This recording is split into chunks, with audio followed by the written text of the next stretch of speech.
Merry meet, Annie here. I am responding to some requests from Mia Dean about how we use plants, plant essences, favorite scents, and all kinds of things along that nature. And I'm sharing a video of a little corner of the world where I put together my incense and oils, which is where my correspondence books reside. It's a small workspace, but I make small batches of incense at any given time, so it works out pretty good size-wise, space-wise. This is the collection of herbs and botanicals and resins which are kept outside. The source for these small bottles is a larger supply of each, which is kept in a dark closet. So, incense. Incense is a big deal for me. It is a part of my personal path, how I pray, how I meditate. It facilitates my magics, very important part of what I do. So I was thinking, what would I want to share about incense? Because others will certainly share with you the techniques of making incense and recipes even. There's so many wonderful things to try. So I thought of a couple of things that from me, what I thought I'd like to share. The first thing is the spiritual relationship to incense. Very much a combination of the elements of earth and air. There's the heavy of this world feeling and correspondence of the botanicals, herbals, and resins that are used in incense. And then there is the uplifting offering of those elements which is offered on air. It's the balance of that offering with very much the earthly elements brought together to create the incense being the sacrifice. When we make incense, we're using part of this world that's already given its life, a living entity that we're making an offering of. So the use of incense at the deep spiritual level, to me, is a sacrifice and an offering, intentionally knowing what I'm offering up in the way of the living element, in addition to the spiritual element, which is what is offered on the air. The balancing of earth and air to me is very important. It is the balancing of male and female, of light and dark, in the sense of dawn and midnight, but it's in the deeper sense that comes with that of lightness and heaviness, in the sense of extrovert and introvert. It's the balance of the receptive element of earth with the projective element of air. So a lot of my relationship to incense I know has to do with the elements I'm working with. Now, I've made incense ever since I was a youngster. We were trained to work with herbals and botanicals and resins, etc. in my first circles. I found a couple things out during that process that it deeply resonated with me and just magnified my abilities and my focus and my power and the result of my magic. Now, some of my working partners at the time who were studying with me studied it in the sense of a medicinal healing use. And I discovered through that process that my relationship to incense is more ethereal than that. The study it takes to know your stuff when it comes to medicinal work and healing work, and understand every property of every herb, including when it's mixed together, and using it safely and using it right. That was not the relationship that I had working with those botanicals. It was the assembly of bits and pieces that each had their individual meaning to me, the blending of them and the offering them up. So when I first started, my focus became incense, and outside of that, oils also. It stayed with me all my life. Very important part of my personal practice. Now, in those days, I didn't have 2 pennies to rub together, and we didn't have, even as a group in our circle, we didn't spend money. So Herbals were things we grew in our yards, and they were things out of our kitchen cupboards, what was at hand.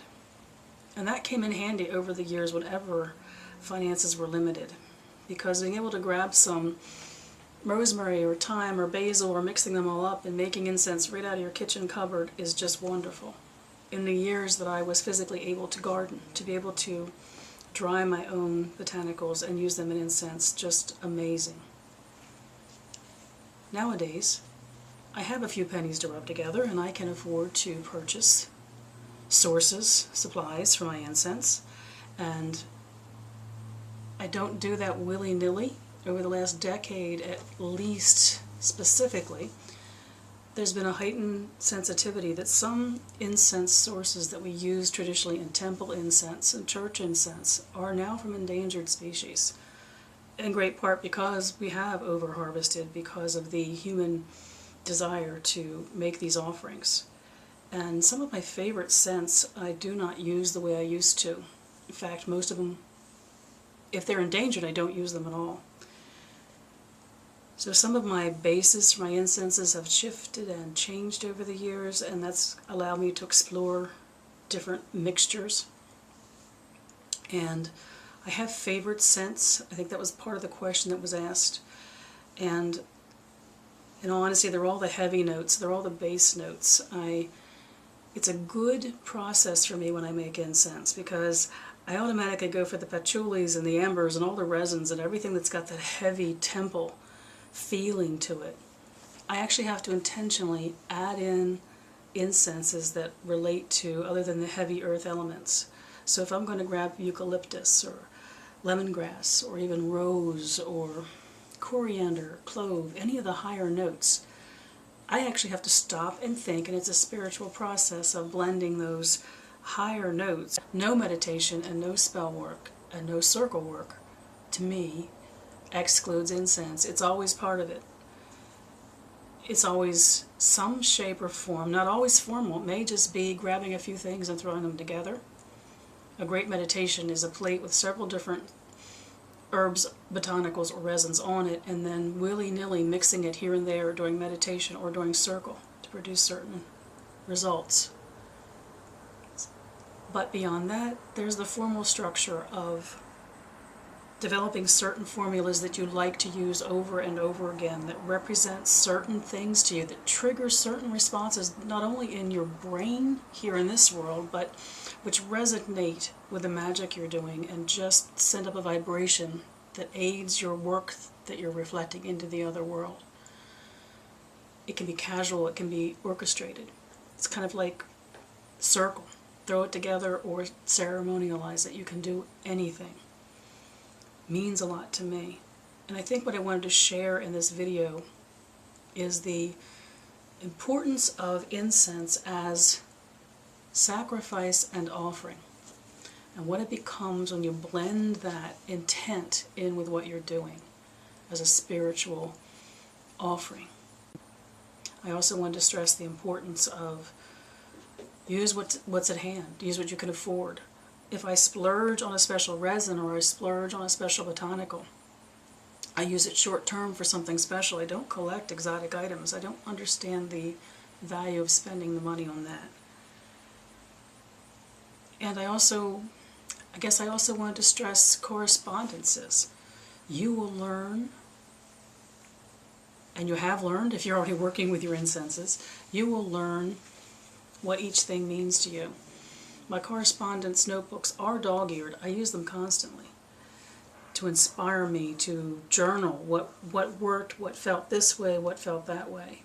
And the correspondences you find in books, learn from other people, pick up online. There's so many good recipes out there. Some of them will resonate exactly with you as the author intended, but you will learn as you go through the experience what means what to you, what feels like what to you, and also the result that each particular thing gives you. It's great fun to experiment with different things and record successes and record, well, it didn't feel quite right, and explore why it may not have. It's really a chance to be creative and artistic and just invent something new all the time.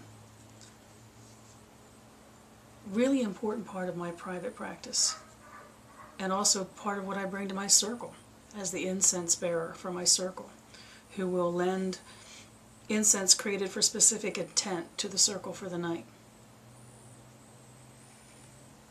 So I hope that's something to think about if you haven't been playing with incense, or if you have been using incense but might want to deepen your relationship to it. Think of it as an offering. It truly is a sacrifice, a life given, and it's offered up for a specific purpose.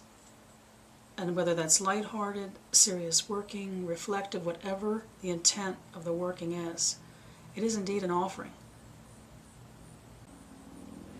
And so I offer you blessings of earth and air. Merry part.